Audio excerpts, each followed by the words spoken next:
The Wonderful World of Darklords. Report 10, Part 1. Notre Dame. As with so many pilgrims and travelers who have made the journey to Notre Dame, the first thing I saw and heard was the breathtaking cathedral that gives the city its name, a marvel of stained glass, spires, and statuary, with its mighty bells ringing the hour. I have never felt a particular devotion to Ezra, yet even I felt a stirring of piety when I gazed upon the gently smiling sculpture of Our Lady of the Mists. After my encounter with Dr. Facilier, I hoped that a brief visit to the cathedral might lend me a sense of peace, calming my thoughts for the work ahead of me. Before I had gotten halfway to the square, however, shouts erupted in the street around me, and a nearby building burst into flames. Coughing and struggling to clear the smoke from my eyes, I found myself in the middle of a riot, and the town guard was using fire and sword to quite literally smoke the rioters out, with little care as to who was an agitator and who was a mere bystander. Above both the chaos and the heavy hand of the law, Ezra's statue smiled serenely on, the tranquility of the cathedral a stark contrast to the turmoil in the city's heart.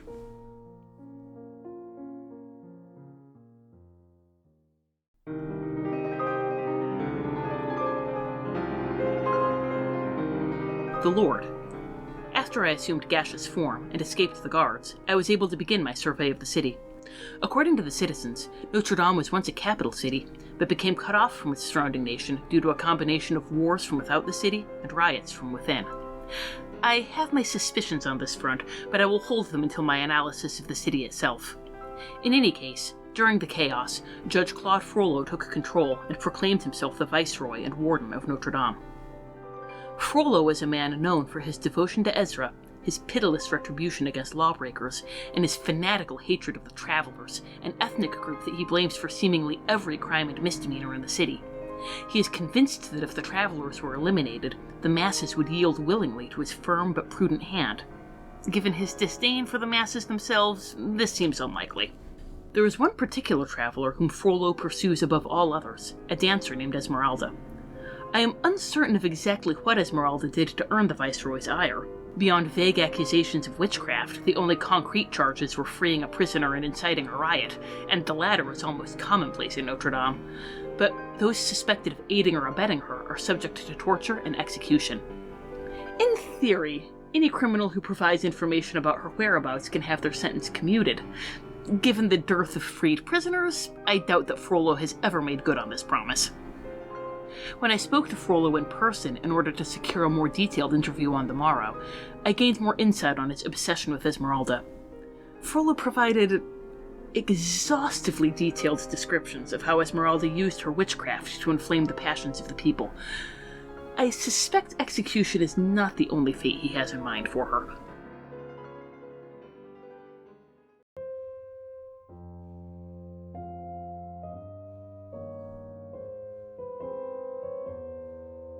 The land.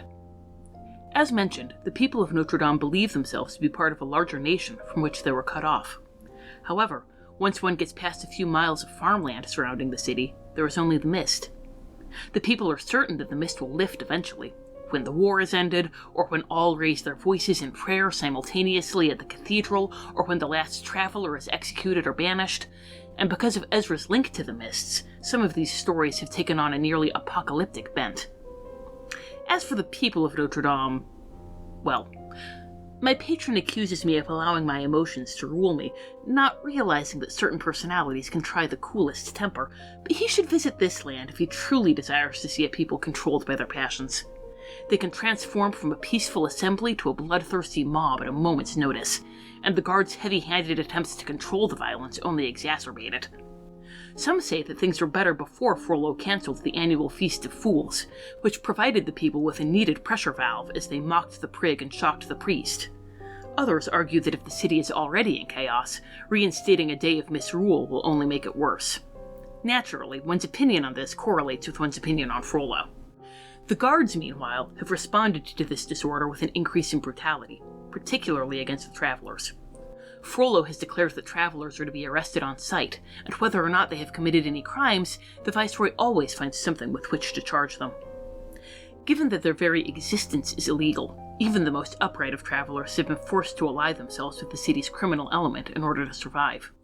The resultant group, called the Court of Miracles, is everything from a network of travelers to a thieves and assassins guild to the locus of organized resistance.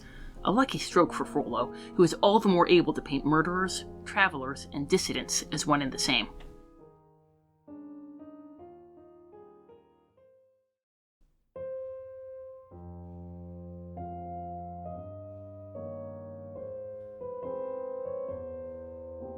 The Torrid of Notre Dame Cathedral, a kindly old man who deserves a far better congregation than the one he has, told me that Ezra could heal the hearts of the people if only they would listen to her voice.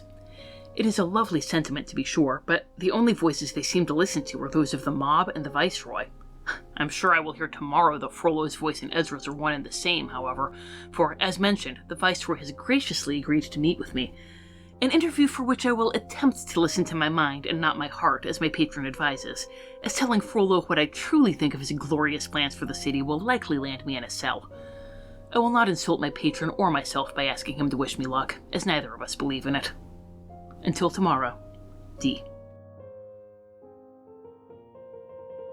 A religious zealot governed by his own internal lust, amusing and certainly explains the suppression and build-up of emotions among the populace of Notre Dame.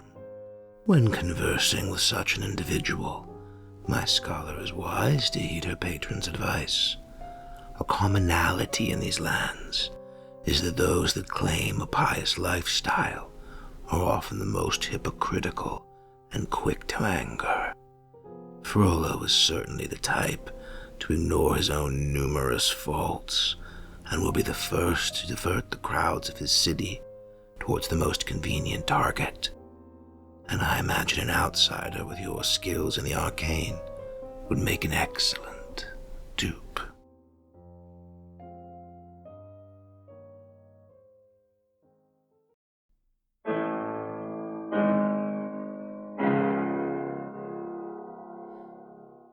Dread possibilities. Frollo was more than happy to give me an overview of how well he had handled the city in the king's absence, although it was an interview within the Palace of Justice rather than a tour of the city, as he disliked sullying himself by going out amongst the rabble. I confess that I had difficulty focusing on his words. There was some magical effect in place on the Palace of Justice, although I was unable to discern exactly what it was through my eldritch sight. The walls seemed to close in around me like a coffin, and it took all my will simply to breathe. In my discomfort, I may have made some impolitic remarks to Frollo as he compared the travelers to vermin, but he took them with surprising equanimity. In retrospect, I should have realized this was a warning sign. The heat from the fireplace in particular was stifling, and I found myself glowering at the hearth and wishing I could extinguish it on the spot. As I watched, the flames briefly formed the shape of a voluptuous woman writhing in a seductive dance. Then they flickered, and I saw myself, but not myself. This flame version of me had a face that was twisted in a mask of pure rage and disgust, as though the mad passions that gripped the city, and my own barely repressed ire toward the hypocrite who sat across from me, had taken her over entirely. I looked back to Frollo with a start, and found him smirking at me with a predatory cast to his eyes. He remarked that he had suspected from the start that my research into the city had put me in touch with the Court of Miracles, and upon seeing my reaction to the walls of the Palace of Justice, he knew his suspicions were correct. I would have a longer stay at the palace, but it would be he who asked the questions. Fortunately, I had not told Frollo that I possessed any magical talent, and he was caught off guard when I cast invisibility.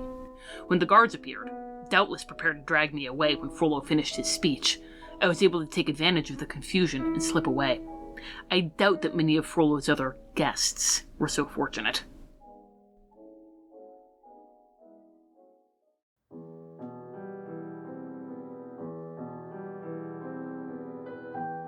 Parting thoughts. Despite the beauty and serenity of the cathedral, Notre Dame is anything but peaceful, and Frollo seems unable to change that no matter how hard he tightens his iron grip. I was glad to leave the city behind me. I traveled through the mists for some time, holding my mist talisman, but my mind kept returning to that vision in the flames. I believe this to be the lingering effect of an enchantment, but I'm certain my patron will blame hysterics. Perhaps the borders of my destination were closed and no level of focus would have helped me. Whatever the case, when I emerged from the mists, I thought at first that I had returned to Halloween Town's nightmarish parody of the carnival, for I was surrounded by painted wagons and cages. They lacked the macabre decorations of the Halloween Town wagons, however, and were far more faded and threadbare. Painted upon the lead wagon were the words, "Mommy Fortuna's Midnight Carnival. Creatures of night, brought to light. Regards, D." One wonders if the Viceroy chooses to stay within his palace of justice out of disdain for the rabble, or more from his own fear of them. How infuriating it must be for one who craves order above all else to live in uncertainty of the populace's intent to their own person. The people of Notre Dame are likely to see Frollo burnt at the stake one day, and raise him on high another. My initial inclination upon reading of your experience at the Palace of Justice was not to blame your hysterics. Oh, given past correspondences with my little servant, I have not dismissed the theory entirely. Undoubtedly, my servant has recognized certain patterns in these lands, and if not, it is time she was educated in the matter. When a dread lord is tied strongly to a place, it tends to develop an effect not unlike an enchantment, radiating the lord's own ideals. Scholars often refer to such places as sinkholes of evil, though I am uncertain if my servant's unease was due to the presence of such a place, or of her naturally opposed view to Frollo's strict adherence to order.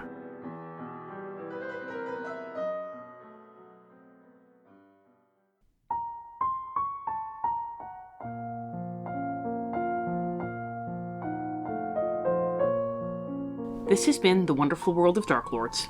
We have no affiliation with Disney or Wizards of the Coast. All music recordings used in this episode are in the public domain and were obtained through museopen.org. Titles and links are in the show notes. Dialogue for Yensid was written by Aslan Rex himself, who you can follow on Tumblr at DarklordAslan. The Wonderful World of Darklords logo was designed by Haylight Jones. You can find links to their work in the show notes. If you'd like to support the show, look for us on patreon.com or find our tip jar on Red Circle. Thanks for listening.